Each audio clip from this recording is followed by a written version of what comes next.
কিন্তু আমি কৰো ষ্টুডিঅ'ৰ মজিয়াত। নিউজ মানে নিউজ 18 আৰু লগতে নিৰ্বাচনো সমাগত। কিন্তু এইবেলি আমি আহিছো ৰাইজৰ মাজলৈ। ৰাইজৰ প্ৰশ্ন জনপ্ৰতিনিধিৰ মাজলৈ আমি লৈ যাম আৰু সেইবাবে আমি ৰাইজৰ মাজলৈ আহিছো, ষ্টুডিঅ'ত নহয়, ৰাইজৰ মাজত। অনুষ্ঠান আৰম্ভ কৰিম। অনুষ্ঠানৰ নাম হৈছে জনমঞ্চ। জনমঞ্চত আমি সকলো কথাই পাতিম আৰু বিশেষকৈ আমি পাতিম যিহেতু এইবেলি দেখিবলৈ পোৱা গৈছে যে নিৰ্বাচন অতি আকৰ্ষণীয় হ'ব। কিয় আকৰ্ষণীয় হ'ব সাধাৰণ ৰাইজেও জানে, কণ কণ শিশুৰ পৰা বৃদ্ধজনলৈকে জানে এইবেলি নিৰ্বাচন কিয় আকৰ্ষণীয় হ'ব। এইকাৰণে আকৰ্ষণীয় হ'ব, এফালে যদি মহাজোঁট বন্ধন, আনফালে নতুন দুটাকৈ আঞ্চলিক দল আৰু তাৰো মাজতো হৈছে মিত্ৰতা। বিজেপিক প্ৰতিহত কৰিবলৈ এনেধৰণে শক্তিশালী ৰূপত থিয় দিছে। গতিকে দিছপুৰ কাৰ হ'ব সেয়া ডাঙৰ প্ৰশ্ন। আমি আৰম্ভ কৰিবলৈ ওলাইছো জনমঞ্চ। মোৰ সৈতে আছে সতীৰ্থ জয়ন্ত মাধৱ গোস্বামী। জয়ন্ত। হয় পাপৰি, মই জয়ন্ত মাধৱ গোস্বামীও আপোনালোকক স্বাগতম জনাইছো আমাৰ নিউজ 18 অসম নৰ্থ ইষ্টৰ বিশেষ অনুষ্ঠান জনমঞ্চলৈ। 1 নম্বৰ ৰাতাবাৰী সমষ্টিৰ পৰা 126 নম্বৰ শদিয়া সমষ্টিলৈ আমি থাকিম আপোনাৰ কাষত এক বৃহৎ মঞ্চ নিউজ 18ৰ এই জনমঞ্চত, যি জনমঞ্চত আপুনি আপোনাৰ সমস্যা প্ৰকাশ কৰিব পাৰিব মুকলিকৈ, আপোনাৰ বিভিন্ন সমস্যা বা আশা প্ৰত্যাশা প্ৰতিফলন ঘটাব পাৰিব আমাৰ এই জনমঞ্চত। আৰু আজি আমাৰ জনমঞ্চ আৰম্ভ কৰিছো গুৱাহাটী মহানগৰী দীঘলী পুখুৰী পাৰৰ পৰা, য'ত আছে প্ৰত্যেকটো ৰাজনৈতিক দলৰ প্ৰতিনিধি আমাৰ সৈতে, লগত থাকিব সাধাৰণ জনতা, যি জনতাই নিজৰ সমস্যাসমূহ প্ৰকাশ কৰিব মুকলিমূৰীয়াকৈ আমাৰ এই মঞ্চ জনমঞ্চত। মই এজনকৈ অতিথিসকলক আপোনাৰ সৈতে পৰিচয় কৰাই দিম। মই প্ৰথমে এজিপিৰ প্ৰতিনিধি আছে আমাৰ সৈতে, মই এজিপিৰ প্ৰতিনিধিগৰাকীৰ কাষলৈ আহিছো। এই আমাৰ সৈতে আছে তুলাৰাম গগৈ ডাঙৰীয়া, আপোনাক স্বাগতম জনাইছো। সন্মুখত নিৰ্বাচন, মাজত মাত্ৰ ডেৰ মাহ বাকী। বিজেপিৰ সৈতে অৰ্থাৎ বিজেপিৰ বকুচাত উঠি আপোনালোকে এইবেলিও নিৰ্বাচনত অৱতীৰ্ণ হ'ব। মোৰ প্ৰথমটো প্ৰশ্ন, কা আন্দোলন আৰু অগপৰ স্থিতি, ইয়াক লৈ যথেষ্ট বিতৰ্কৰ সূত্ৰপাত হৈছে আৰু তাৰ সমান্তৰালকৈ কেইবাটাও সমষ্টিত বিজেপিয়ে আপোনালোকৰ বাবে এই মুহূৰ্তত প্ৰত্যাহ্বান হৈ থিয় দিয়া পৰিলক্ষিত হৈছে। কেইবাটাও আপোনালোকৰ দখলত থকা সমষ্টি বিজেপিয়ে দাবী কৰি আহিছে। গতিকে তেনেস্থলত কেনেদৰে অগ্ৰসৰ হ'ব এইবাৰ নিৰ্বাচনত আপোনালোক? প্ৰথম আপোনাক ধন্যবাদ জনাইছো আপুনি অনুষ্ঠানটো পতাৰ কাৰণে। আৰু তাৰ লগে লগে আৰু এটা কথা আপোনাক ক'ব বিচাৰিছো, আমি মিত্ৰতাত আছো। মিত্ৰতাত থকাটো বুকুচাত উঠা নুবুজায়। এই বুকুচাত উঠা শব্দটো আপোনালোকৰ নিচিনা সন্মানীয় সাংবাদিক বন্ধুসকলে যদি কয় শুনিবলৈ অলপ আপত্তি। এয়া আমাৰ কথা নহয়, অসমীয়া ৰাইজৰ কথা, অসমৰ ৰাইজৰ কথা, এয়া আমাৰ কথা নহয়।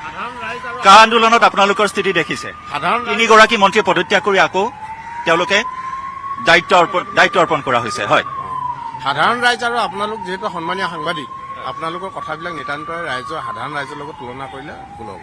এতিয়া আহক প্ৰথম কথাটো, আমি অসম গণ পৰিষদ দলে ভাৰতীয় জনতা পাৰ্টীৰ লগত মিত্ৰতাত আছো। তেনেকে বহু দলৰ লগত মিত্ৰতা কৰিছে। মিত্ৰতাৰ ৰাজনীতিটো ভাৰতবৰ্ষত বা অসমত এইটো এতিয়া এইবাৰ প্ৰথম নহয়। মিত্ৰতাৰ ৰাজনীতি এটা ৰাজনৈতিক দলবিলাকৰ মাজত এটা অৱধাৰিত এইটো এটা কাৰবাৰ। কোনোবাই এতিয়া UDF কংগ্ৰেছৰ মিত্ৰতাৰ কথা চলি আছে, ৰাইজৰ দল AJPৰ মিত্ৰতাৰ কথা চলি আছে। মিত্ৰতাটো এটা অৱধাৰিত কথা। আমি এইটো কম নেকি আপুনি আমুকৰ বুকুচাত উঠিছে, আপুনি তামুকৰ বুকুচাত উঠিছে? মই আপোনাকো নিশ্চয় মই কৈছো, এয়া আমাৰ কথা নহয়, ৰাইজৰ কথা। ৰাইজে কোৱাটো ক'ব, সাধাৰণ ৰাইজে চব কথা কোৱাৰ অধিকাৰ আছে। কিন্তু আপোনালোকে ৰাইজক এক্সপ্ৰেছনটো দিওঁতে এজ এ সন্মানীয় সাংবাদিক with due respect to all reporters of the Assam and north eastern India, মই সন্মানেৰে কৈছো, আপুনি এই কথাটো ডোন্ট টেক ইট আদাৰৱাইজ। এতিয়া আমি মিত্ৰতাত আছো। এতিয়া আপোনালোকৰ মানে বহুতে চৰ্চা চলি আছে অসম গণ পৰিষদ দলৰ হাতত থকা কেইবাটাও সমষ্টি ভাৰতীয় জনতা পাৰ্টীয়ে ল'ব। এইবিলাক কথা আমাৰ দুয়োটা দলৰ মাজত আলোচনা হোৱাই নাই। এইবিলাক কথা ৰাইজে শ্ৰৱণ কৰি আছে। আমাৰ দুয়োটা দলৰ মাজত বৰপেটাৰ বিধায়ক গুণীন্দ্ৰ দাস ডাঙৰীয়াই এটা কথা কৈছে যে বিজেপিক এটা আহ্বান জনাইছে, মিত্ৰতাৰ ধৰ্ম আপোনালোকে অটুট ৰাখক। কিহৰ কাৰণে কৰিবলগীয়া হলে সেই আহ্বান আমাৰ যিহেতু এতিয়া অসম গণ পৰিষদ দলৰ অসমৰ বিভিন্ন সমষ্টিত আমাৰ জাতীয় ঐক্য সমাৰোহ আমাৰ হৈ আছে। জাতীয় ঐক্য সমাৰোহ আমাৰ অসম গণ পৰিষদ দলৰ বিধায়ক থকা সমষ্টিটো হৈছে, ভাৰতীয় জনতা পাৰ্টীৰ বিধায়ক থকা সমষ্টিটো হৈছে, আন দলৰ বিধায়ক থকা সমষ্টিটো হৈছে। গতিকে ভাৰতীয় জনতা পাৰ্টীৰ পৰা হয়তো এইটো পাব্লিছ নহ'ব পাৰে বা মানে প্ৰচাৰ নহ'ব পাৰে, তেওঁলোকৰ পৰা আমাক কোৱা হৈছে যে আপোনালোকে আমাৰ সমষ্টিবিলাকত কিয় আপোনালোকে এইটো পাতিছে। কিন্তু আমি আমাৰ সাংগঠনিক কাম আগবঢ়াই আছো। গতিকে কোন সমষ্টি আমাক দিয়ে, কোন সমষ্টি তেওঁলোকে পায়। কিন্তু বিজেপি নেতৃত্বই এইটো কথাও বাৰে বাৰে দাবী কৰিছে যে বিশেষকৈ 4টা সমষ্টি, কমলপুৰ, পশ্চিম গুৱাহাটী, সমান্তৰালকৈ পাটাচাৰকুছিকে ধৰি কেইবাটাও সমষ্টি আপোনালোকৰ পৰা বিচাৰিছে। আমাৰ দুয়োটা দলৰ মাজত চিট শ্বেয়াৰিঙৰ সম্পৰ্কত এতিয়ালৈকে আলোচনা হোৱা নাই। আপোনালোকে যদি এইটো ক'ৰবাত গম পাইছে এইটো নাজানো, সেইটো নিতান্ত আলোচনা হ'ব। আলোচনাটো দুয়োটা দলৰ মাজত সিদ্ধান্ত হ'ব।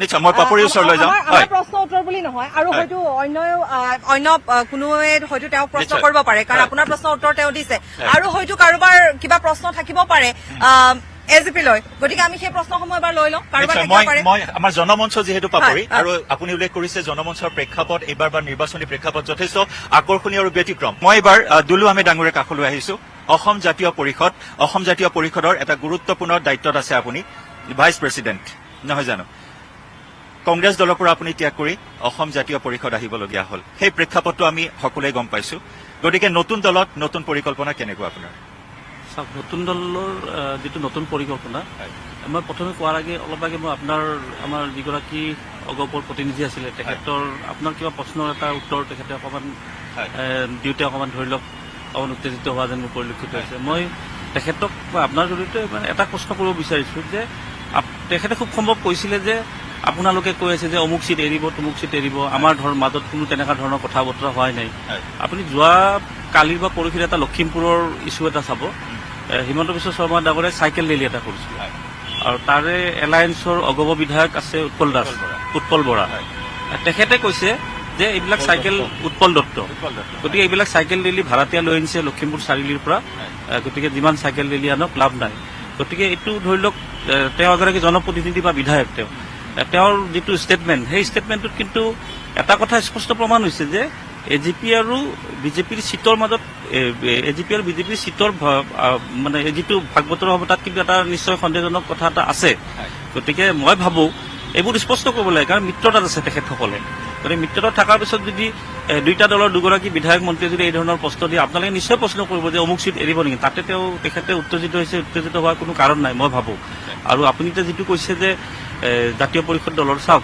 চৰকাৰ কাৰ হ'ব অসমত সেইটো সিদ্ধান্ত লৈ যিখিনি মৌন হৈ থকা ভোটাৰখিনিয়ে নিৰ্ণায়ক ভূমিকা গ্ৰহণ কৰে সেইসকলে ইতিমধ্যে সেইসকলে সিদ্ধান্ত লৈ লৈছে যে অসমত এখন আঞ্চলিকতাবাদৰ চৰকাৰ লাগে জাতীয়তাবাদী চৰকাৰ এখন লাগে আৰু সেইফালৰ পৰাই আৰু আমাৰ ৰাইজৰ দলৰ লগত মিত্ৰতাও হ'ল সেইফালৰ পৰা দুইটা দলক অসমৰ ৰাইজে এটা সুযোগ কিন্তু এইবাৰ নিশ্চয়কৈ দিব কাৰণ অসমৰ সকলো ৰাইজে দলৰ লগত জড়িত হৈ নাথাকে কিছুমান মৌন হৈ থকা ভোটাৰো থাকে সকলো পৰিৱেশ চাই থাকে কাৰণ সেই চাই থকা ভোটাৰবিলাকে নিৰ্ণায়ক ভূমিকা গ্ৰহণ কৰে সদায় আৰু কৰি আহিছো সেইফালৰ পৰা মই আপুনি হাজো সমষ্টিৰ দাবীদাৰ হয় হাজো সমষ্টিৰ দাবীদাৰটো হয় আৰু মই কৈছো দলে আৰু ধৰি লওক বিভিন্ন ধৰণৰ দায়িত্ব দিব কিন্তু ভাবাতকৈ আমি বেছি বাহিৰত আমাৰ চিট জয়লাভ কৰিম আমি এইবাৰ ভাবাতকৈ বেছি আপোনাৰ সমষ্টিত এজিপি আপোনাৰ সমষ্টিত বিজেপি আছে কংগ্ৰেছ আছে প্ৰত্যাহ্বান চাওক প্ৰত্যাহ্বান বুলি ক'লে আজিলৈ ধৰি লওক তেখেতসকলৰ কোন দলীয় প্ৰাৰ্থী হ'ব এতিয়ালৈ চূড়ান্ত কৰিব পৰা নাই আমাৰো পৰা নাই বাৰু কিন্তু আমাৰ মাজত খেলি মেলিটো নাই এখন অসম জাতীয় পৰিষদৰ ছবি ইতিমধ্যে স্পষ্ট হৈছে সমষ্টি ৱাইজ যে কোনে কি ধৰণে নেতৃত্ব দিব ডাইৰেক্টলি হওক ইনডাইৰেক্টলি হওক হৈছে কিন্তু তাত ধৰি লওক বিজেপিৰ চৰকাৰখন আছে তাৰ বিজেপি প্ৰাক্তন সাংসদগৰাকী জীয়ৰী তেওঁৰ কোনো এক্টিভিটিছ নাই আৰু ধৰি লওক কংগ্ৰেছৰ মানে যিটো ভিতৰুৱা খোৱা খেলি মেলি প্ৰাৰ্থিত্ব সেইটো এখন ভয়ানক এটা ৰূপ ল'ব আৰু কংগ্ৰেছৰ হাজোত কোনো ধৰণৰ অস্তিত্ব নাই আৰু হাজো বুলি নহয় কংগ্ৰেছটো আপুনি চাব এই যিটো কংগ্ৰেছ আৰু ইউ ডি এফৰ মিত্ৰতা আমাৰ ইউ ডি এফৰ প্ৰতিনিধিগৰাকী বহি আছে তেখেতেও উত্তৰ দিব পাৰিব হয়তো এই মিত্ৰতা কিন্তু সন্দেহজনক কাৰণ বদৰুদ্দিন আজমল ডাঙৰীয়া আজি কেইদিনমানৰ পৰা যিবোৰ সমষ্টিত প্ৰাৰ্থিত্ব মুকলিকৈ ঘোষণা কৰি আছে ইয়াৰ দ্বাৰা বুজা যায় যে তেখেতে এই সময়ত চূড়ান্ত পৰ্যায়ত যেতিয়া মিত্ৰতাটো আহিব তেখেতে ভংগ কৰিব কাৰণ তেখেতে লাহৰীঘাটত প্ৰাৰ্থিত্ব বিচাৰিছে তেখেতে সৰু ক্ষেত্ৰত বিচাৰিছে দলগাঁৱত বিচাৰিছে এইবোৰ কংগ্ৰেছৰ ভেটিত থকা আছিল বৰ্তমান নাই দেই গতিকে তেওঁ ধৰি লওক মই যিটো ভাবোঁ মানে এইটো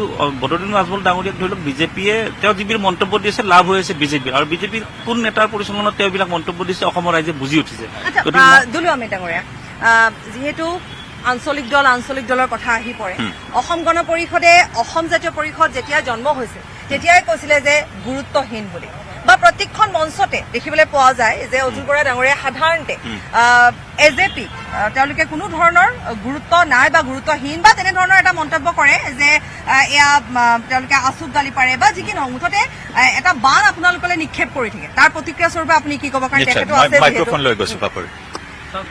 যিবোৰ তেখেতসকলে আমাক আক্ৰমণ কৰি যিবোৰ ভাষা প্ৰয়োগ কৰিছে চান্দা পাৰ্টি তাৰপিছত ১,৫০০ ভোট পাব গণভিত্তি নাই যোৱাকালিও আকৌ মই হিমন্ত বিশ্ব শৰ্মা ডাঙৰ এটা ষ্টেটমেণ্ট চাইছো চান্দা হৈ বিধায়ক হ'ব নোৱাৰে গতিকে এইবিলাক যদি এই ধৰণৰ মানে সস্তীয়া কথা কিছুমান কয় ৰাইজে ভাল নাপায়, কাৰণ সকলোৱে কোৱাৰ লুৰিণজ্যোতি গগৈ বিধায়কলে চান্দা সংস্কৃতিটো বন্ধ হ'ব বুলি কৈছে। হয়, এটা দল চলিবৰ কাৰণে ধৰি লওক শুভাকাংক্ষীসকলে চান্দা দিয়ে ডনেশ্যন, কিন্তু চান্দা পাৰ্টি বুলি কৈ ঠাট্টা কৰাটো এইটো বিশেষকৈ ছাত্ৰ সন্থাৰ সমৰ্থন ইনডাইৰেক্টলি হ'লেও আছে এই দলটোৰ প্ৰতি। গতিকে তেওঁৰ এইবিলাক মন্তব্যই অকল তেখেতৰ বুলি নহয়, আমাৰ অসম জাতীয় পৰিষদ দলটোৰ প্ৰতি কংগ্ৰেছেই হওক বিজেপিয়ে হওক, মই UDF আৰু অগপৰ কথা ক'ব নাযাওঁ, আক্ৰমণৰ লক্ষ্য কৰি লৈছে। আপুনি চাব প্ৰদ্যুৎ বৰদলৈ ডাঙৰীয়া যিগৰাকী সাংসদ, তেখেতে কয় বিজেপিৰ বি টিম, আকৌ ইফালে বিজেপিৰ নেতা মন্ত্ৰীবিলাকে কয় যে 1500 ভোট নাপায়।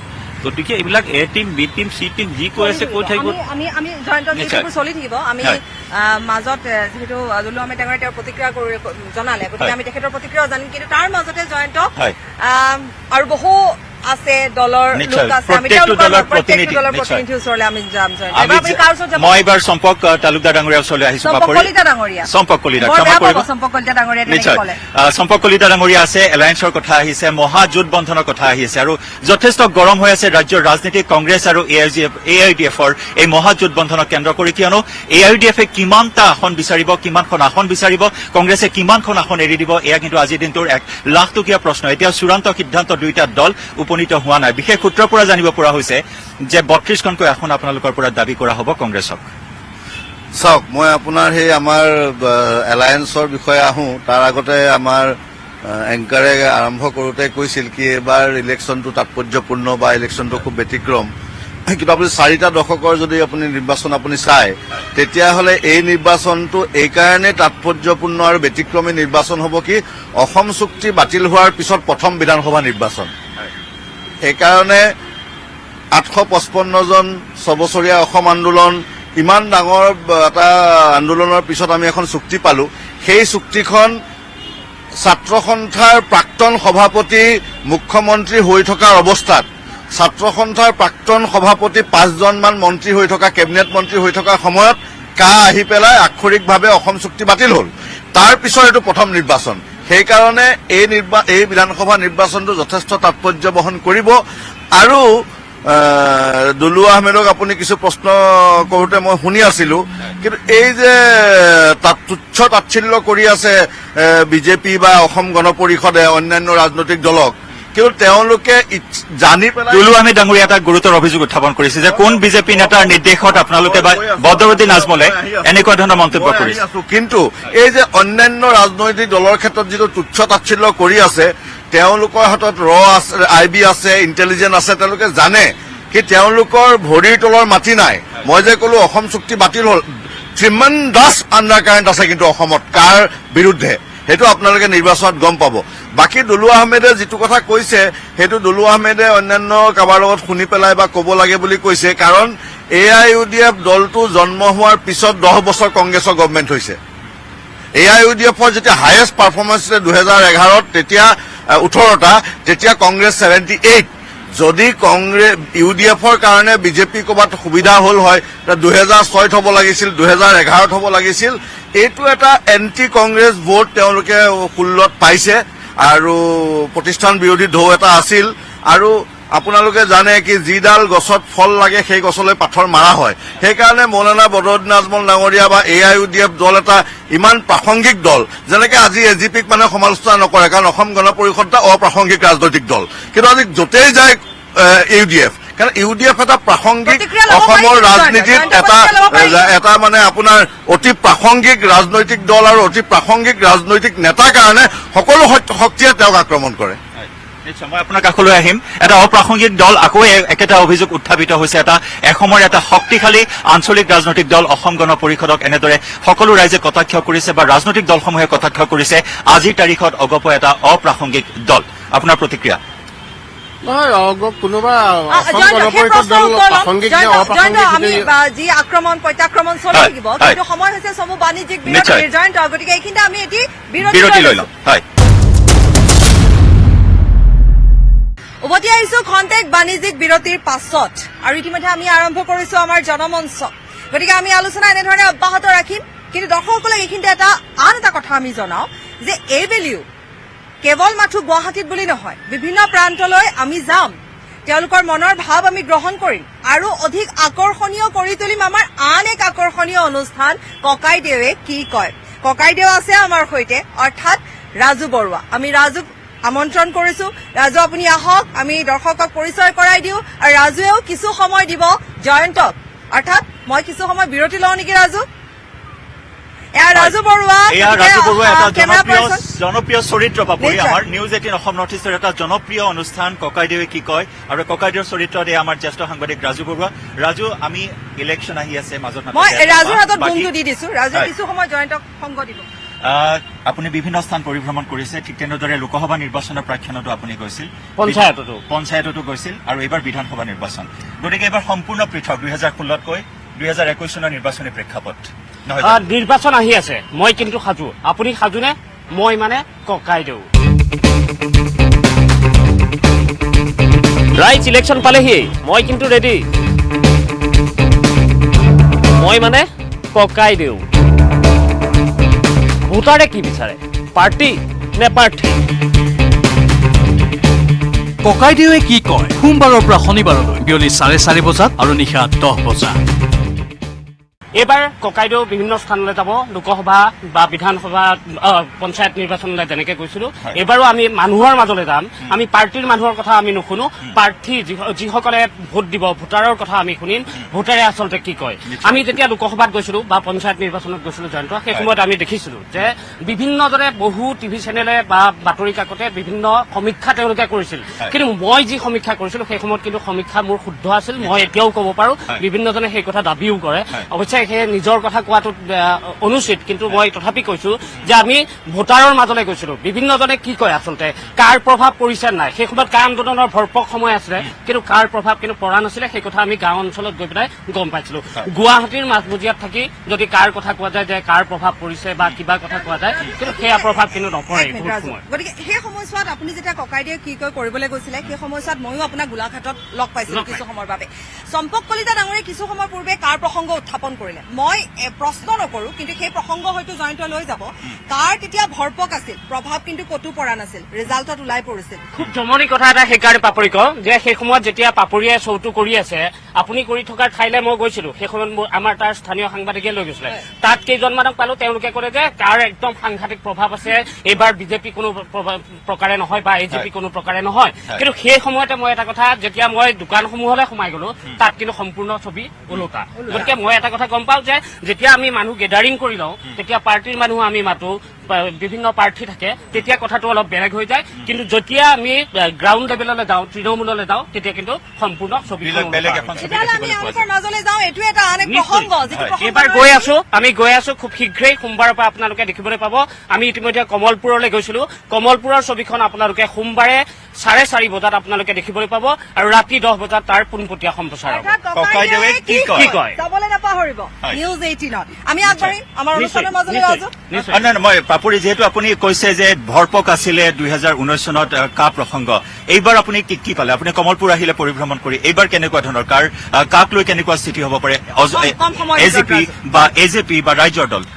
মই যিটো তৃণমূলত পাইছো সেই কথাই ক'ব যাম যে মই এখন বজাৰত সোমাই গৈছো, বজাৰখনৰ মানুহ কাকো মই চিনি নাপাওঁ, তেওঁলোকে মোক চিনি নাপায়। মই হঠাতে তেওঁলোকক শুনিছো কোনোবাই চব্জি বিক্ৰী কৰিব আহিছে, কোনোবাই চব্জি কিনিব আহিছে। তেওঁলোকক যেতিয়া সুধিব গৈছো, তেতিয়া কিন্তু বিজেপিৰ কথা তেওঁলোকে কৈছে আৰু দুই একে কৰবাত ৰাইজৰ দলৰ কথা কৈছে, কোনোবাই এজেপিৰ কথা কৰবাত প্ৰভাৱ পৰিব বুলি কৈছে। কিন্তু অতিকে বেছি মই বিজেপি তাত পাইছো, তাত কিন্তু এজিপিৰ প্ৰসংগটো তাত কিন্তু কমকে আহিছে। ইয়াত এই মুহূৰ্তত যদি তুলাৰাম দা আছে, এজিপিৰ যদিও তাত বৰ্তমান সত্যতা আছে, কিন্তু তাৰ পৰিৱৰ্তে কিন্তু বিজেপিৰ তাত সংগঠন যথেষ্ট শক্তিশালী, যদি আপুনি সেইটো কথা মানি ল'ব বিচাৰে। হয়, মই মাইক্ৰফোনটো এবাৰ আপোনালৈ আগবঢ়াই দিছো। এই প্ৰসংগত কি ক'ব? আমি আগবঢ়াই লৈ যাওঁ জয়ন্ত। বিজেপিয়ে চাওক, বিজেপিয়ে তেওঁলোকৰ সাংগঠনিক স্থিতি যথেষ্ট বৃদ্ধি কৰিছে, সেইটো অনস্বীকাৰ্য, সেইটো সকলোৱে স্বীকাৰ কৰিব লাগিব। আৰু আমি সমান্তৰালভাৱে আমি অসম গণ পৰিষদ দলে পিছ পৰি থকা নাই। আপোনালোকে দেখিছে যোৱা কেইদিনত আমাৰ জাতীয় ঐক্য সমাৰোহবিলাকৰ ৰাইজক কেনেকুৱা ব্যাপক সঁহাৰি, অভূতপূৰ্ব সঁহাৰি। এতিয়া মই আমাৰ বন্ধু নিশ্চয় মই সেই প্ৰশ্নটো আকৌ লৈ আহিছো। অপ্ৰাসংগিক, আজিৰ তাৰিখত অগপ অপ্ৰাসংগিক, একেটাই অভিযোগ। এটা ঢোল। এতিয়া আমি অসম গণ পৰিষদ দল, আপোনালোকে সকলোৱে জানে 6 বছৰীয়া অসম আন্দোলনৰ পিছত জন্ম হোৱা অসম গণ পৰিষদ দল, ঠিক তেনেকে ভাৰতীয় জাতীয় কংগ্ৰেছ তেওঁলোকে বহুত পুৰণা দল, ভাৰতীয় জনতা পাৰ্টীৰ দল, এতিয়া এজেপি আন্দোলন কৰি দল হৈছে, ৰাইজৰ দলো তেওঁলোকে আন্দোলনকাৰী দল। কিন্তু এটা দল আছে UDF, যি UDF অসমৰ খিলঞ্জীয়া মানুহৰ ৰক্ষণাবেক্ষণৰ বিপৰীতে থকা IMDT আইনখন বাতিলৰ বিৰুদ্ধে জন্ম হৈছিল। যি UDFে অসম বিধানসভাত বৰ্তমানৰ মাননীয় মুখ্যমন্ত্ৰীজন বিধায়ক হৈ থাকোঁতে যেতিয়া খিলঞ্জীয়া শব্দটো ব্যৱহাৰ কৰিছিল, খিলঞ্জীয়া শব্দটো ব্যৱহাৰ কৰিব নালাগে বুলি তেওঁলোকে কলা কাপোৰ পিন্ধি প্ৰতিবাদ কৰিছিল।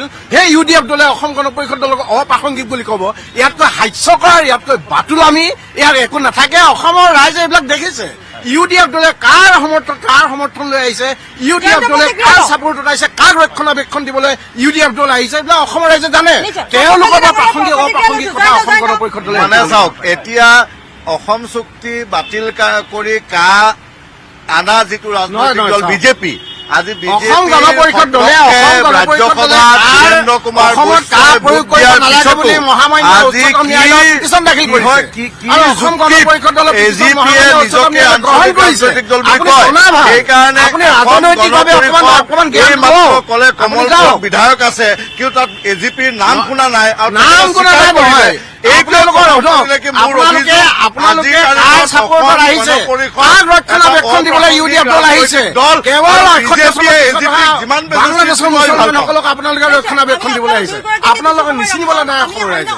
নিশ্চয় পাপৰিত বহু কেইগৰাকী প্ৰতিনিধি আছে, আহিম মই আপোনালোকৰ কাষলৈ আহিম এজন এজনকৈ। হয়, What is UDF, what is AGP, that is not a matter. So many matters are there. এতিয়া কথা হ'ল যে ইলেকশ্যন যেতিয়া নিৰ্বাচন যেতিয়া আহিছে, নিৰ্বাচনত বিজেপিয়ে হাৰিছে, এইটো তেওঁলোকে নিজেই স্বীকাৰ কৰিছে, মানে কোৱা নাই। তেওঁলোকৰ কাম কাজে তেওঁলোকৰ হৰবৰীয়ে কৈছে যে তেওঁলোক হাৰিব ইলেকশ্যনত, গতিকে চামথিং টু বি ডান। মোদীক লৈ আনিলে, মোদীয়ে পাট্টাৰ নামত কি কৰিলে সেইটো চবেই জানে। শিৱসাগৰত পাট্টা বিলালে, জেৰেঙা পথাৰত 50,000 মানুহ হোৱা নাই, আৰু পাট্টা কি বিলাইছে, বাটুৱাৰা পাট্টা বিলাইছে, 3জনক পাট্টা বিলাইছে।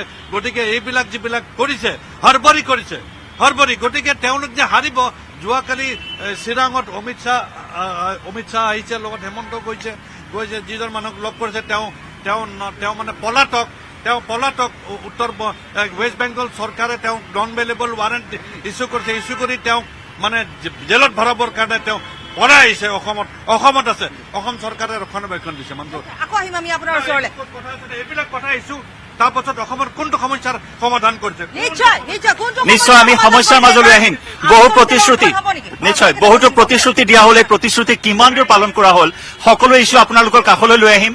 নেকি বামি ডাঙৰী আহিম আপোনাৰ কাষলৈ। এই মুহূৰ্তত আছে আমাৰ সৈতে ৰাইজৰ দলৰ প্ৰতিনিধি, ৰাইজৰ দলৰ কেন্দ্ৰীয় সাধাৰণ সম্পাদক দিৱস ফুকন ডাঙৰী আছে আমাৰ সৈতে। ডাঙৰী, আপোনাক স্বাগতম জনাইছো আমাৰ জনমঞ্চলৈ। আপোনাৰ পৰা প্ৰথমে জানিব বিচাৰিম যে ৰাইজৰ দল নতুনকৈ আত্মপ্ৰকাশ ঘটিছে, মাজত মাত্ৰ 1.5 মাহ বাকী, কেনেদৰে সাজু হৈছে নিৰ্বাচনৰ বাবে AGPৰ সৈতে আপোনালোকৰ মিত্ৰতা, আৰু তাৰ সমান্তৰালকৈ কৃষক নেতা অখিল গগৈ বৰ্তমান কাৰাগাৰত আছে। নমস্কাৰ। পোনপ্ৰথমে মই নিউজ 18 আছাম নৰ্থ ইষ্টক ধন্যবাদ জনাইছো এনেকুৱা এটা অনুষ্ঠানৰ আয়োজন কৰাৰ কাৰণে। আপোনাৰ প্ৰশ্নটো 3টা অংশ আছে, যে নিৰ্বাচনৰ সময় চকু চাপি আহিছে, AGPৰ সৈতে আমাৰ মিত্ৰতা, সেইটো আমি কৈছোৱেই। আমাৰ মিত্ৰতা ইতিমধ্যে স্থাপিত হৈছে, আৰু আমি কি ধৰণে প্ৰস্তুত হৈছো। হয়, আমি ব্যাপকভাৱে প্ৰস্তুত হৈছো, আমি সাংগঠনিক কাম কাজবোৰ আগবঢ়াই নিছো। অসমৰ 126টা সমষ্টিত ইতিমধ্যে আমাৰ সমষ্টি সমিতিসমূহ গঠন হৈ গৈছে, বুথ সমিতিলৈকে আমাৰ কমিটিবোৰ গঠন হৈ গৈছে। আমি এই নিৰ্বাচনত, অহা আগন্তুক নিৰ্বাচনত আমি একেলগে প্ৰাণ তাকি যুঁজিবলৈ অংগীকাৰবদ্ধ হৈছো যে এইবাৰ বিজেপিক আমি অসমৰ পৰা চিৰ বিদায় দিম, এইটো কথা নিশ্চিত। আৰু কোনেও এই কথাটোত আমাক প্ৰতিৰোধ কৰিব নোৱাৰে। আৰু আমাৰ নেতা অখিল গগৈ ডাঙৰীয়া, আমাৰ সভাপতি, তেখেত কাৰাৰুদ্ধ হৈ থাকি আমাৰ কাৰণে এটা যথেষ্ট এটা বেলেগ ধৰণৰ আমাৰ এটা নৈতিক বল এটা আহিছে, আৰু এই নৈতিক বল অকল আমাৰ দলীয় কৰ্মী নেতা বিষয়ববীয়াৰ মাজত থকা নাই, সমগ্ৰ অসমবাসীৰ মাজত বিয়পি গৈছে। অসমবাসী আজি একত্ৰিত, অসমবাসীয়ে বিচাৰিছে যে অখিল গগৈ কাৰাৰুদ্ধৰ পৰা কাৰামুক্ত হওক, আৰু তাৰ লগে লগে অসম বিজেপি মুক্ত হওক। অখিল গগৈ কাৰামুক্ত হ'ব আৰু অসম বিজেপি মুক্ত হ'ব। আপোনাৰ কাষলৈ। হয়, পাপৰি,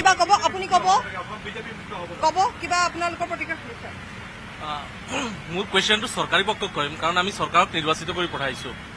অসমৰ আটাইতকৈ এতিয়া ডেঞ্জাৰাছ প্ৰব্লেমটো হ'ল আনএমপ্লয়মেণ্ট।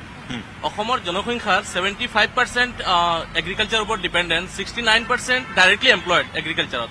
আপোনালোকৰ বিধায়ক এগ্ৰিকালচাৰ মিনিষ্টাৰ, আপোনালোকৰ মিত্ৰদল কেন্দ্ৰত ৰামেশ্বৰ তেলী ডাঙৰীয়া ফুড প্ৰচেছিং ইণ্ডাষ্ট্ৰী মিনিষ্টাৰ, আৰু বিভিন্ন ৰিচাৰ্চে কয় আনএমপ্লয়মেণ্ট আঁতৰাবলৈ আটাইতকৈ ডাঙৰ উপায় হ'ল ফুড প্ৰচেছিং ইণ্ডাষ্ট্ৰিটোক মানে হেৰি কৰা, এনকাৰেজ কৰা। আপোনালোকে ইমান দিনে ফুড প্ৰচেছিং ইণ্ডাষ্ট্ৰিটোক আগবঢ়াই নিবলৈ কি কৰিলে বা আনএমপ্লয়মেণ্টক হেৰি কৰিবলৈ, এইটো ইৰাডিকেট কৰিবলৈ কি কৰিলে? নম্বৰ 1। নম্বৰ 2, মোৰ এটা কুৱেশ্যন হ'ল 15 ফিনান্স কমিশ্যনৰ ৰিপৰ্ট আহিছে যে অসমৰ জনসংখ্যা অনুপাতে স্বাস্থ্যৰ যিটো কণ্ডিশ্যন এইটো ডেঞ্জাৰাছ। 0.3 লাখ পপুলেশ্যনৰ এগেইনষ্টত এখন হস্পিটেল, 1800 মানুহৰ বিপৰীতে এখন চৰকাৰী বিচনা। এই বিষয়ে আপোনাৰ মতামত কি? আৰু নম্বৰ 3 আৰু এটা কুৱেশ্যন, পলিটিকেল কুৱেশ্যন।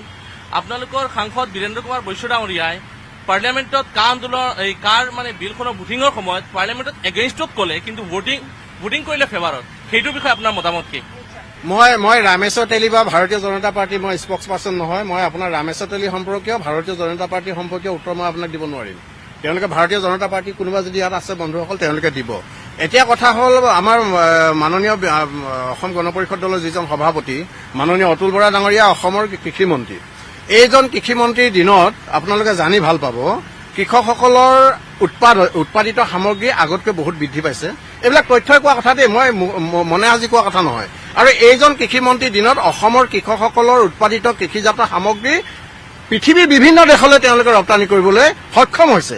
আৰু এইজন কৃষিমন্ত্ৰীৰ দিনত আপুনি গাঁৱত কৃষকসকলে চাব কেনেকুৱা সচ্ছল এটা অৱস্থা হৈছে আগৰ তুলনাত। মই ক'ব বিচৰা নাই সাংঘাতিক ধৰণৰ সচ্ছল হৈ গ'ল আৰু কৰিবলগীয়া নাই, কৰিবলগীয়া বহুত আছে। মই ক'ব বিচৰা নাই 100% তেওঁ সফল হ'ল, সফল হোৱা নাই 100%। কিন্তু পূৰ্বৰ কৃষিমন্ত্ৰীৰ তুলনাত বৰ্তমানৰ কৃষিমন্ত্ৰীজনে যথেষ্ট সক্ৰিয়তাৰে কাম কৰিছে, কৃষকসকলে যথেষ্ট সকাহ পাইছে। 2 নম্বৰ আপোনাৰ কথা, মাননীয় সাংসদ বীৰেন্দ্ৰ প্ৰসাদ বৈশ্যৰ কথা। আমি মিত্ৰতাত আছো জানে, মিত্ৰতা ধৰ্ম পালন কৰি আমি বিভিন্ন কাম কৰিবলগীয়া হয়। অসম গণ পৰিষদ দলে আজিও এই মুহূৰ্ততো মই দায়িত্ব সহকাৰে কৈছো, আমি অসম গণ পৰিষদ দলে কাৰ বিৰোধিতা কৰো। অসম গণ পৰিষদ দলে অসমত কাখন বলবৎ হোৱাটো আমি নিবিচাৰো। অসম গণ পৰিষদ দলে অসমত কাখন বলবৎ নহবৰ কাৰণে মহামান্য উচ্চতম ন্যায়ালয়ত পিটিশ্যন দাখিল কৰিছে। মহামান্য উচ্চতম ন্যায়ালয়ে পিটিশ্যন গ্ৰহণ কৰিছে। আমাৰ দুৱেল স্থিতি হোৱা হলে মহামান্য উচ্চতম ন্যায়ালয়ে আমাৰ পিটিশ্যন গ্ৰহণ নকৰিলেহেঁতেন। গতিকে মহামান্য উচ্চতম ন্যায়ালয়ে সেইটো কথা। আৰু বীৰেন্দ্ৰ প্ৰসাদ বৈশ্যই মিত্ৰতা ধৰ্ম পালন কৰি ভোটটো দিছে, কিন্তু আমি অসম গণ পৰিষদ দলত তাৰ বিৰোধিতা আছো। তেখেতে অসম গণ পৰিষদৰ মুখপাত্ৰগৰাকীয়ে কৈছে যে মিত্ৰতাৰ ধৰ্ম পালন কৰিবলৈ গৈ তেওঁলোকে কাখন পাৰ্লিয়ামেণ্টত সমৰ্থন কৰিছে। অৰ্থাৎ সেইটো কোৱা নাই বীৰেন্দ্ৰ বৈশ্যই সেইটোৱে নহয়, কৈছে। আমি কাৰ বিৰুদ্ধে আছো? বীৰেন্দ্ৰ প্ৰসাদ বৈশ্যই ভোট নিদিয়া হলে কাখন বাতিল হলহেঁতেন নেকি দাদা? নহয়, এটা ভোটৰ কি কথাটো থাকিলে? মই সেইটো কোৱা নাই। আমি মিত্ৰতাৰ ধৰ্ম পালন কৰি ভোট দিবলগীয়া হৈছে, কিন্তু আমি কাখনৰ বিৰোধিতা আছো। মই মনে আছো। Thank you. মই অথনিৰ পৰা মনে আছো। অ'কে দাদা, থেংক ইউ। মোক অন্তত কৈ ল'ব দিয়ক দাদা কওক। যে বীৰেন বৈশ্যই যিটো ভূমিকা পালন কৰিলে মিত্ৰতাৰ ধৰ্ম পালন কৰিবলৈ গৈ অসমৰ স্বাৰ্থৰ বিৰুদ্ধে, অসমীয়া ৰাইজৰ স্বাৰ্থৰ বিৰুদ্ধে তেওঁলোকে গৈ পেলাই থিয় হ'ল। এই কথাটো কিন্তু অসমৰ ৰাইজে খুব গভীৰভাৱে উপলব্ধি কৰিছিল সেই সময়ত, আৰু আমি এতিয়াও কথাটো ৰাইজক সোঁৱৰাই দিয়া ভাল। এইকাৰণে যে তেখেতসকলে মিত্ৰতা কিহৰ স্বাৰ্থত? দেশ জাতিক বিক্ৰী কৰি মিত্ৰতা যদি কৰিব যায় তেন্তে তেওঁলোকে নিজকে দেশপ্ৰেমিক দল বুলি কেতিয়াও ক'ব নোৱাৰে। কিন্তু আমি অগবক জানিছিলো এটা দেশপ্ৰেমিক ৰাইজৰ দল বুলি। গতিকে তেওঁলোকে যে মিত্ৰতাৰ কথা কৈ আছে, তেওঁলোকে যে মিত্ৰতাৰ নামত যিমানখিনি কম্প্ৰমাইজ কৰিছে তাৰ কিন্তু ফলশ্ৰুতিত কি দেখা গৈছে যে তেওঁলোকৰ অস্তিত্ব বিপন্ন হোৱাৰ উপক্ৰম হৈছে। অস্তিত্ব বিপন্ন, মই আহিম। হয়, তেখেতৰ এই প্ৰশ্নকৰ্তাজনে খুব কেইটামান অতি দৰকাৰী আৰু গুৰুত্বপূৰ্ণ প্ৰশ্ন কৰিছে, যিটো তুলাৰাম গগৈ ডাঙৰীয়াই মই ভাবো সম্পূৰ্ণকৈ উত্তৰ দিয়াত ব্যৰ্থ হৈছে। আৰু তাৰ লগতে মই দুটামান কথা সংযোজিত কৰিব খুজিছো। 1 নম্বৰ কথা, তেখেতে কৃষি মন্ত্ৰী অতুল বৰাৰ ভূমিকাক ভূয়সী প্ৰশংসা কৰিছে, কৰাটো স্বাভাৱিক একে দলৰ। কিন্তু মই তাৰ লগতে প্ৰশ্ন কৰো, অতুল বৰা ডাঙৰীয়া অহাৰ লগে লগে ট্ৰেক্টৰ এটা বৃহৎ কেলেংকাৰী হৈছিলে, সেই কেলেংকাৰীৰ আজিলৈকে কোনো তদন্ত নহল, তাৰ কোনো হেৰি নহল। তাৰ দ্বিতীয়টো কথা, তেখেতে খাদ্য সংশোধন আৰু ফুড প্ৰচেছিং ইণ্ডাষ্ট্ৰীৰ কথা কৈছিলে। মই প্ৰশ্ন কৰিব খুজিছো, টিহুৰ নাথকুছিত এটা বৃহৎ ফুড প্ৰচেছিং ইউনিট এটা কৰা হৈছিলে, সেইটো আজিলৈকে অচল হৈ থাকিলে। অসমত যিহেতু কৃষি প্ৰধান ৰাজ্যত আমি ৰাইজৰ দলে বিচাৰিছো, আমি ৰাইজৰ দলৰ কৰ্মসূচীটো আমি প্ৰস্তুত কৰিছো যে অসমত 3টাকে খেতি কৰিব পৰা যাব। সেইটো ক্ষেত্ৰত কৃষিমন্ত্ৰী অতুল বৰাই কি কৰিলে? চতুৰ্থটো কথা আমাক জনাব লাগিব যে পশুপালনৰ ক্ষেত্ৰত তেখেতে কি কৰিলে। যিহেতু তেখেতে কোৱাটো অতি স্বাভাৱিক যে অতুল বৰাক তেখেতে যথেষ্ট ছাকচেছফুল বা কৃতকাৰ্য মন্ত্ৰী হিচাপে অভিহিত কৰিব খুজিছে, কিন্তু আমি সেইটো নকওঁ। কাৰণ এই কাৰণে নকওঁ যে মই যি 4টা কথা উল্লেখ কৰিছো তাত তেওঁ চূড়ান্তভাৱে ব্যৰ্থ হৈছে, আৰু ব্যৰ্থ হোৱাই নহয় তেখেতে নিয়োগ সৃষ্টিৰ অকল অতুল বৰাই নহয়, এইখন চৰকাৰে প্ৰতিশ্ৰুতি দিছিলে যে 25 লাখ নিবনুৱাক চাকৰি দিব। সেই চাকৰি ক'ত? আজি 28 লাখ নিবনুৱা হৈছে। এই 28 লাখ নিবনুৱাৰ কাৰণে চাকৰি ক'ত?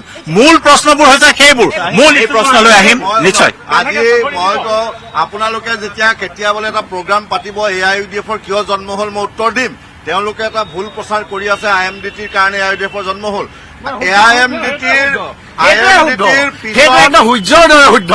IMDTৰ পিছত AIUDF দল জন্ম হৈছে, কিন্তু IMDT এক বাতিলৰ বিৰোধিতাৰে আপোনালোক জন্ম হৈছে।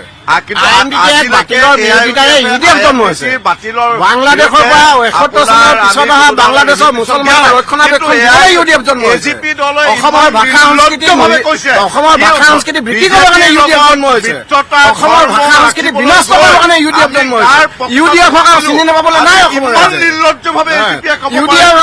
UDFক চিনি নাপাবলৈ অসমৰ ৰাইজ নাই। আপোনালোকে শ্বহীদৰ কথা কোৱা নৈতিক অধিকাৰ নাই ডাঙৰীয়া। আপোনালোকৰ 71 চনৰ পিছত বাংলাদেশৰ পৰা অহা মুছলমানসকল বহুতো শ্বহীদ হৈছে। পাপৰি নিশ্চয়। আমি তেওঁলোকৰ ওচৰলৈ যাম। জয়ন্ত, এবাৰ মই 3গৰাকী মহিলা আছে, গতিকে মই চেষ্টা কৰিম তেওঁলোকে কিবা ক'ব বিচাৰিব মনৰ কথা, তেওঁলোকৰ হয়তো কিবা সুধিবলগীয়া প্ৰশ্ন আছে। কোনগৰাকীয়ে কিবা ক'ব বিচাৰিব কওকচোন। কি ক'ম আৰু, আমি আহিছো ৰাইজৰ কাৰণে, ৰাইজৰ দল বিচাৰি। ৰাইজৰ দল হয়। আচ্ছা কওক। ৰাইজৰ দল হিচাপে হিচাপে আহিছে। নিশ্চয়, অৰ্থাৎ দুটাকৈ আঞ্চলিক দল, ৰাইজৰ দল আৰু AJP অসম জাতীয় পৰিষদ। গতিকে এই দুয়োটা দলৰ কেনেবাকৈ উত্থান হ'বগৈ পাৰে নেকি? এফালে মহাজোঁট বন্ধন, মহাজোঁট বন্ধন বুলি ক'বলৈ আৰম্ভ কৰিছে। গতিকে এনেকুৱা ধৰণৰ বহু প্ৰশ্ন ইতিমধ্যে আৰম্ভ হৈছে। গতিকে এই প্ৰশ্নসমূহৰ উত্তৰ ল'বলৈ আমি বিভিন্ন জনৰ ওচৰলৈ যাম।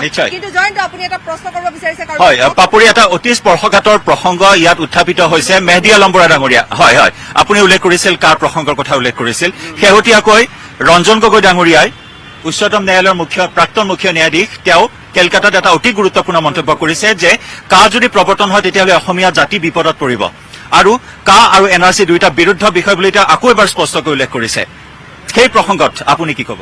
নহয়, চাওক, সুপ্ৰিম কোৰ্টৰ যিগৰাকী চিফ জাষ্টিচ আমাৰ অসমৰে, তেওঁ নিজেই এই দুটা গোচৰ সম্পৰ্কত যথেষ্ট সময় দিয়া আমি দেখা পাইছিলো, আৰু তেওঁৰ দিনতেই ইয়াৰ ওপৰত কেইবাটাও উল্লেখযোগ্য জাজমেণ্ট হৈছিলে। গতিকে তেওঁ এতিয়া ন্যায়ালয়ৰ বাহিৰলৈ অহাৰ পিছত তেওঁৰ যিটো উপলব্ধি আছিলে, সেই উপলব্ধিটোৰ জৰিয়তে তেওঁ এই কথা বুজাই দিছে যে বিজেপি দলে কা আৰু NRC লৈ এটা গেম খেলিছে। তেওঁ GAME গেম বুলি কৈছে।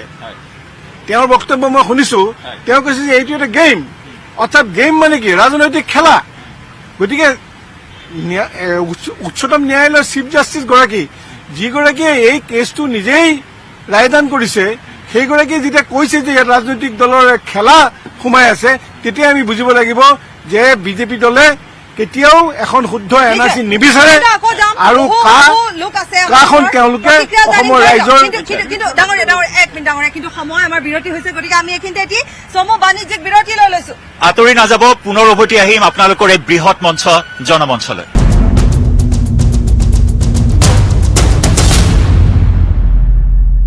বিৰতিৰ পিছত পুনৰ স্বাগতম। আপুনি চাই আছে নিউজ 18ৰ এই বৃহৎ ৰাজনৈতিক মঞ্চ জনমঞ্চ। কেইবাগৰাকী প্ৰতিনিধি আছে, আঞ্চলিক গণমৰ্চাৰ কেইবাগৰাকী প্ৰতিনিধি আছে। মই পুনতে প্ৰণৱজ্যোতি চেতিয়া ডাঙৰীয়া আপোনাৰ কাষলৈ আহিছো। কেইবাটাও সমস্যাৰ কথা কোৱা হৈছে। বিজেপি চৰকাৰৰ বহু প্ৰতিশ্ৰুতি দিয়া হ'ল, কিন্তু আজিৰ তাৰিখৰ একো প্ৰতিশ্ৰুতি তাত পূৰণ নহ'ল। বিশেষকৈ শেহতীয়াকৈ সদনত নীতিন গাডকাৰীয়ে এটা মন্তব্য কৰিছে যে ব্ৰহ্মপুত্ৰ খনন বা এক্সপ্ৰেছ হাইৱে কোনো ধৰণৰ পৰিকল্পনা নাই। প্ৰতিশ্ৰুতি হৈ ৰ'ল।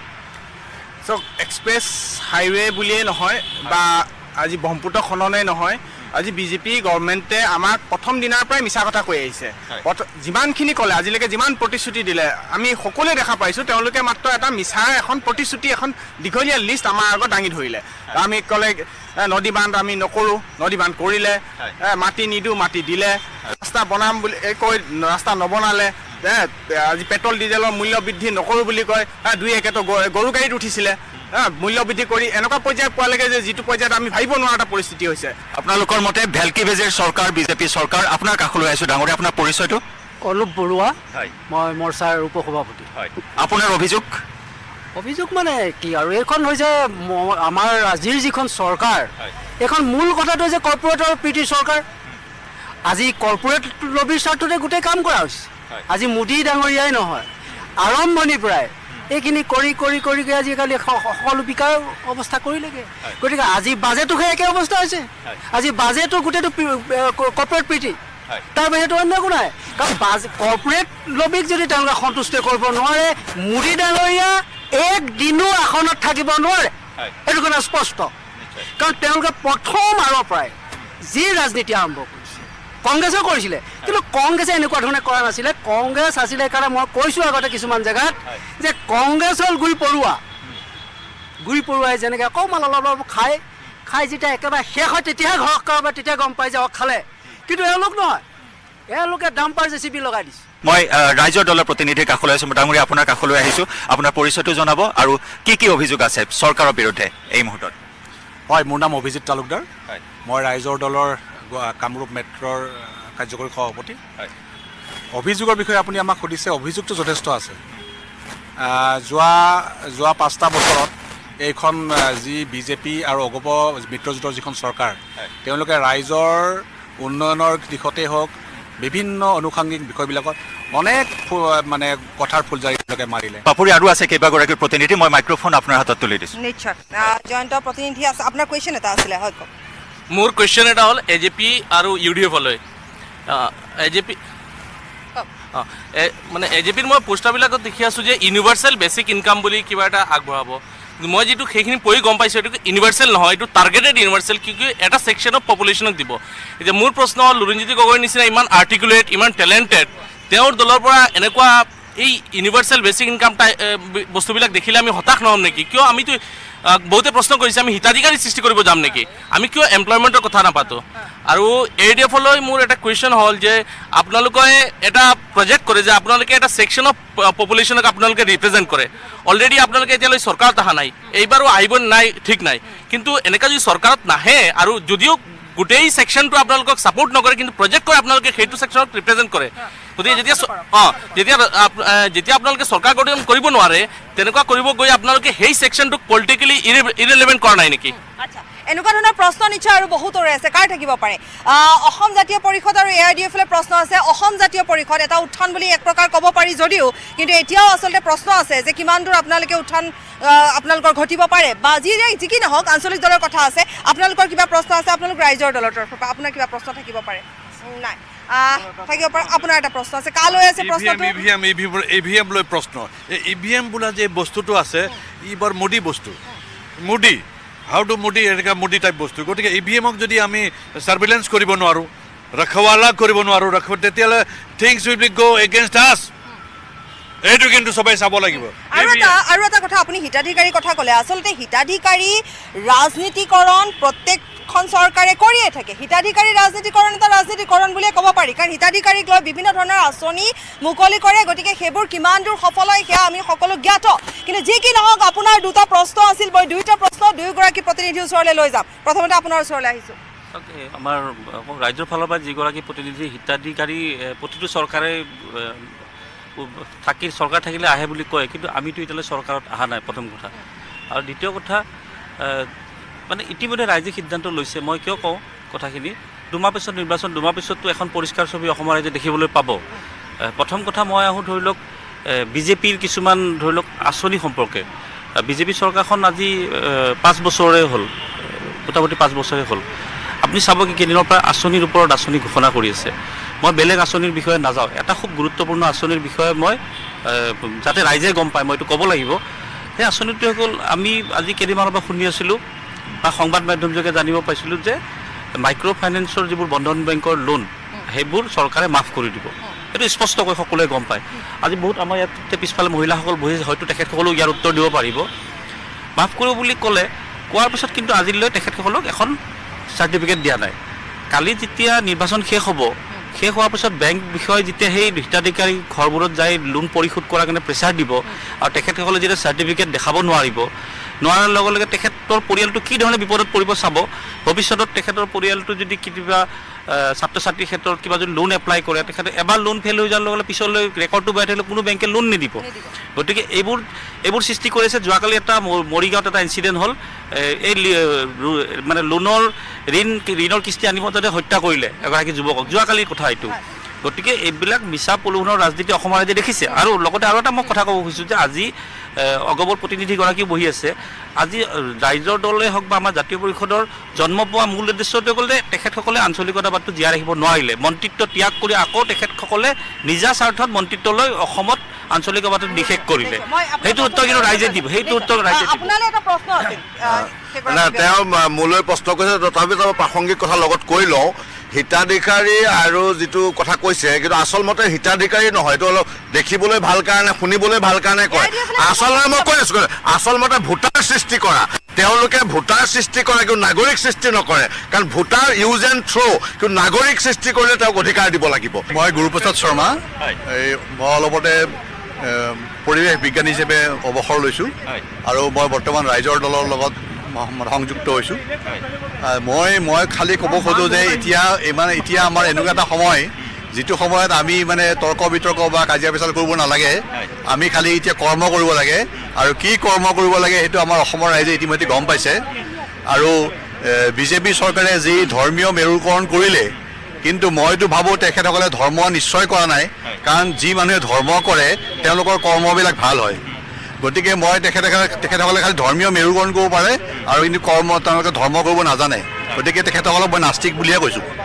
কিন্তু আৰু এটা কথা কওঁ, এতিয়া আমাৰ বেলেগ বহুতে ক'ব খোজে যে কংগ্ৰেছে মানে একো কৰা নাছিল, কিন্তু কংগ্ৰেছে কি কৰিছিল কি নাই কৰিছিল সেইটো মই নকওঁ, ৰাইজে ক'ব। কিন্তু কংগ্ৰেছে এটা সময়ত কৰা বস্তুখিনিকেই আজি বিজেপিয়ে বিক্ৰী কৰিব আৰম্ভ কৰিছে। গতিকে মই সেইটো মানে মানুহে ভালকৈ ভাবি চাব কথা। নিশ্চয় আমাৰ সময় আমাৰ হাতত কম। আচলতে এই চৰকাৰখনক আমি অপদাৰ্থ বুলি ক'ব পাৰোঁ। আমাৰ সমাজত চাব, আমি কিছুমান ল'ৰা ছোৱালীক আমি অপদাৰ্থ বুলি আখ্যা দিওঁ। কাৰণ কিয়? তেওঁলোকে মাক বাপেকে কৰি যোৱা প্ৰপাৰ্টি তেওঁলোকে বিক্ৰী কৰি খায়। এইখন চৰকাৰে কি কৰিছে? ভাৰত স্বাধীন হোৱাৰ পৰা যিবিলাক কোম্পানী, গোটেই চৰকাৰবিলাকে যিবিলাক কোম্পানী গঠন কৰিলে, যিবিলাক কোম্পানীৰ পৰা এটা সুন্দৰ এটা ভাল ৰাজহ কেন্দ্ৰীয় চৰকাৰে কৰে, সেই কোম্পানীবিলাক তেওঁলোকে পুঁজিপতিৰ স্বাৰ্থত তেওঁলোকে বিক্ৰী কৰা আৰম্ভ কৰিছে। গতিকে এইখন চৰকাৰ হ'ল অপদাৰ্থ চৰকাৰ। এইবিলাক কথা আৰু এতিয়া সহজ একদম সাধাৰণ মানুহে জানে। কাৰণ আমাৰ সমাজ জীৱনত এনেকুৱা কিছুমান মানুহ আছে, তেওঁলোকে তেওঁলোকে বহুত টকাত আৰ্জন কৰি যিখিনি প্ৰপাৰ্টি কৰে, ল'ৰা ছোৱালীক সেনেকে ধৰণে শিক্ষা দিয়ে যে তোমালোকে আমাৰ পৈতৃক সম্পত্তি বিক্ৰী নকৰিবা, ইয়াক উচিত কামত ব্যৱহাৰ কৰা। কিন্তু এইখন চৰকাৰে কি আদৰ্শ দেখুৱাইছে আমাক? আমি আপোনাৰ ওচৰলৈ আহিম আৰু লগতে আমি আমাৰ মহিলাসকলৰ ওচৰলৈ আহিম। তেওঁলোকৰ নিশ্চয় কিবা সুধিবলগীয়া প্ৰশ্ন আছে, কিন্তু তাৰ পূৰ্বে লৈছো চমু বাণিজ্যিক বিৰতি। চেন্ট্ৰেল গভৰ্ণমেণ্টে আমাক কি কৰিছে? এই ডাঙৰ টুপিকেইটা পিন্ধাইছে, টোপ দি ৰাখিছে আমাক। আজি চাওক NRCৰ কথা, আজি আমাৰ ৰঞ্জন গগৈ ডাঙৰীয়াই তেওঁ আজি নিজে খুলি পেলাই ক'লে, তাই প্ৰত্যাহ্বান জনাইছে যে NRCক লৈ এনেকৈ কৰিছে। আজি চাওক অখিল গগৈ ডাঙৰীয়া, তেওঁ আজি জেলত আছে ইমান দিন ধৰি, তেওঁ কোনো প্ৰমাণ নহ'ল যে তেওঁ এনেকুৱা এটা কেছত সোমাই আছে, তেওঁ হয় নে নহয়। কিন্তু এবছৰতকৈ কাল বেছি হ'ল তেওঁ আজিলৈকে জেলত আছে। কিন্তু তেওঁলোকৰ জুডিচিয়েল ছিষ্টেমৰ বিষয়ে মই ক'ব বিচাৰিছোঁ, আজি অখিল গগৈ ডাঙৰীয়াৰ কোনো বিচাৰৰ ওপৰত কোনো একো তাৰ ফলৱতী একো হোৱা নাই। কিন্তু অৰ্ণৱ গোস্বামী ডাঙৰীয়া যেতিয়া আপোনাৰ জেলত গৈছিলে, ৰাতি তেওঁৰ ডিচিশ্যন এটা হ'ল, তেওঁক বাহিৰত অনা হ'ল। এইটো অন্যায় নহয় জানো? দুইজনেই অসমৰ মানুহ, কিন্তু এজনৰ ওপৰত অন্যায়। নিৰ্বাচনৰ কাৰণে আপোনালোক সাজু কেনেকৈ হৈছে? ইছ্যু কি থাকিব আপোনালোকৰ? কাৰণ ইছ্যু বুলিবলৈ আমি যদি চাওঁ, আমি এইবাৰ যদি আমি ইছ্যুৰ প্ৰসংগলৈ আহোঁ, তেতিয়াহ'লে ইয়াৰ পূৰ্বত আছিলে কি কাটো আমি এটা ইছ্যু হিচাপে প্ৰতিটো দলে লৈ লৈছিল।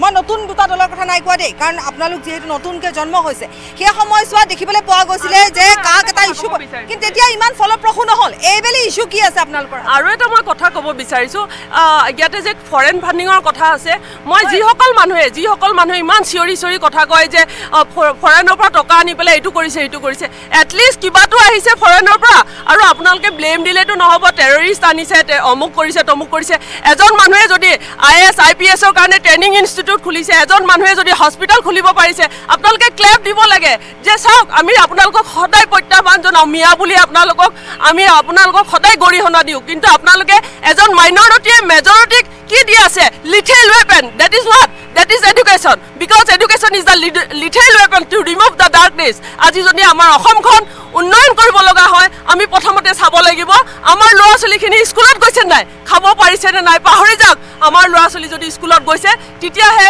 মুঠতে আমাৰ অসমখন ডেভেলপ হ'ব আমি নিজে চিন্তিত পাৰিম যুৱ প্ৰজন্মৰ প্ৰতিনিধি আছে প্ৰাৰ্থী চাই নে পাৰ্টি চাই আচলতে ভোট দিব আপুনি প্ৰতিনিধিত্ব কৰিছে যুৱ প্ৰজন্মক আপোনালোক কোনো কাৰোবাৰ হাতত ব্ৰহ্মপুত্ৰ ফ্লাডৰ সলিউশন আছে নেকি বেংগলত টেনিসি ভেলী কৰ্পোৰেচনক ফলো কৰি ডিবিসি বনাইছে Damodar valley corporation Brahmaputra board already fail হৈছে আপোনালোকৰ কাৰোবাৰ হাতত এইটো প্লান আছে নেকি আৰু মই ৰাজ্যৰ দলৰ ক্লাছ এটা কুৱেশ্যন কৰিম তেওঁলোকে যদি কৈছে সাম্প্ৰদায়িক দলৰ লগত তেওঁলোকে মিত্ৰতা নকৰে তেওঁলোকে ইয়াত গ্যাৰান্টি দিব পাৰিব নেকি তেওঁলোকে কোৱা সাম্প্ৰদায়িক দলৰ মানুহ বা সেই দলৰ লগত নেতাৰ লগত উঠা বহা কৰি পইচা কৰা মানুহবিলাক তেওঁলোকৰ দলত নানিব কালি বা টিকেট নিদিব এইটো তেওঁলোকে ইয়াত গ্যাৰান্টি দিব মই লৈ আহিছোঁ ৰাজ্যৰ দললৈ এই প্ৰশ্নটি প্ৰথম কথাটো হৈছে তেখেতে দুটা প্ৰশ্ন সুধিছে যে ব্ৰহ্মপুত্ৰ সম্পৰ্কত আমাৰ কিবা আঁচনি আছেনে নাই নিশ্চিতভাৱে আছে ব্ৰহ্মপুত্ৰক লৈ আমি যিখন সপোনৰ অসম বুলি আমি এখন ডকুমেণ্ট তৈয়াৰ কৰি আছোঁ তাত ব্ৰহ্মপুত্ৰক যিদৰে এটা সময়ত হুৱাংহোক চীনৰ চকুলো বুলি কোৱা হৈছিলে এতিয়া হুৱাংহোক তেওঁলোকে মানে আনন্দৰ নদী হিচাপে পৰিগণিত কৰিছে সেইদৰে ব্ৰহ্মপুত্ৰ সম্পৰ্কেও আমাৰ এক বিস্তৃত পৰিকল্পনা আছে এক নম্বৰ প্ৰশ্নৰ উত্তৰ দিলোঁ 2 নম্বৰ প্ৰশ্নৰ উত্তৰ আমি পোনছাতে কৈ দিছোঁ যে কোনো সি AIDF হওক বা কংগ্ৰেছে হওক বা বিজেপিয়ে হওক সাম্প্ৰদায়িক ৰাজনীতিৰ সৈতে জড়িত কোনো ব্যক্তিকে আমি ৰাইজৰ দলত কেতিয়াও প্ৰশ্ৰয় নিদিওঁ প্ৰশ্ৰয় দিয়াৰ প্ৰশ্নই উঠিব নোৱাৰে প্ৰথম কথা হৈছে কাহ বাতিল কৰিবলৈ আমি অহপুৰুষাৰ্থ চেষ্টা কৰিম কাহ বাতিল হ'বই দ্বিতীয় কথা উন্নয়ন ইয়াত কেনেকে বাতিল হ'ব আপুনি প্ৰথমতে সেইটো বুজাওক আপোনালোকে বিজেপিৰ আপুনি অভিযোগ কৰিছে বিজেপিৰ বি টিম ৰাইজৰ দল নিশ্চয় বিজেপিৰ বি টিম বুলি কৈছে ৰাইজৰ দলক তেওঁলোকে ভুল কৰিছে তেওঁলোকৰ বিভ্ৰান্তি ঘটিছে তেওঁলোক মূৰ্খ স্বৰ্গত বাস কৰিছে বিজেপিৰ বি টিম হৈছে AIDF-ক তেওঁলোকে সুযোগ দি আছে যাতে এটাৰ পিছত এটা AIDF-এ প্ৰলাপ বকে তেওঁলোকে যিহেতু এনেকুৱা ধৰণৰ মন্তব্য ৰাইজৰ দলৰ বিষয়ে তেওঁলোকে অৱগত কৰিছে আমি সমস্বৰে কওঁ তেওঁলোক ৰাজনৈতিকভাৱে পৰিপক্কই নহয় নহ'লে তেওঁলোকে এনেকুৱা ধৰণৰ বক্তব্য সামাজিকভাৱে ৰাখিবলৈ তেওঁলোকে সাহসেই নকৰিলেহেঁতেন ধন্যবাদ মই সম্পৰ্ক কলিতা ডাঙৰীয়া লাষ্ট শেষত আপোনাৰ কাষলৈ চাওক মই আপোনাক কওঁ আমি অখিল গগৈ নেতৃত্বত যিটো ৰাইজৰ দল গঠন হৈছে সেই দলটোক যথেষ্ট সন্মান কৰোঁ কাৰণ আমি অখিল গগৈ না আপুনি যদি মোক ক'ব নিদিয়ে বেলেগ কথা কিন্তু তেখেতসকলৰ প্ৰতিনিধিৰ যি বক্তব্য কি আজি মহাজোঁট বন্ধন UDF-ক বিজেপিৰ বি টিম বুলি কৈছে আজি আমি 16 বছৰ পুৰণা দল তেওঁলোকে চিম্বলে পোৱা নাই তেওঁলোকে কা বিৰোধী ভোগটো ভাগ কৰি বিজেপিক সহায় কৰি দিয়া এটা যোজনা যুগুত কৰিছে তেওঁ যোনটো কৈছে একদম সঁচা কথা কৈছে তেওঁলোকে এগ্ৰি এইকাৰণে ক'ব তেওঁলোকে মহাজোঁটৰ সৃষ্টি কৰিছে মহাজোঁট বন্ধনৰ নামত মহাজোঁটৰ সৃষ্টি হৈছে নিশ্চয় আণ্ডাৰ কাৰেণ্টে বহুতখিনি কোনেও নেদেখাকৈ কাম কৰি দিয়ে নাই কথা হ'ল এটাই কথা ইয়াত আৰু অন্য কথা নাই 2 মহৰ যুঁজ মাজত বিৰিণাৰ মৰণ এইবিলাক বিচৰা নাই যদি এনেকে হয় তেতিয়াহ'লে বিজেপি আকৌ পাৱাৰত আহিব অতি গুৰুত্বপূৰ্ণ কথা যে খোৱা কামোৰা কৰি থাকিলে ৰাইজৰ মাজত অসমৰ মানুহে এইটো প্ৰত্যক্ষ কৰিছে যিদিনাখন অখিল গগৈৰ মাকক এম্বুলেন্সত ভৰাই মেডিকেললৈ লৈ গৈ আছিল সেই দৃশ্যটো অসমৰ মানুহে পাহৰা নাই সিদিনাখন অখিল গগৈৰ মাকে কৈছিলে বোপাই মই হয়তো আৰু এই পৃথিৱীত নাথাকিম তই এবাৰ মোক দেখা দে ইয়াৰ পিছতো এই বিজেপি চৰকাৰৰ বুকু নকপিল গতিকে ৰাইজে মনস্থ কৰিছে আগন্তুক 2021 নিৰ্বাচনত আমি একেলগে ভোট দি বিজেপি আৰু AJP চৰকাৰক আমি এই হেৰিৰ পৰা উৎখাত নিশ্চয় আমি জনতাৰ ৰায় নিশ্চয় যিখনে চৰকাৰ নহওক চৰকাৰখন হ'ব লাগিব ৰাইজৰ চৰকাৰ যিখনে চৰকাৰ নহওক সেইখন চৰকাৰ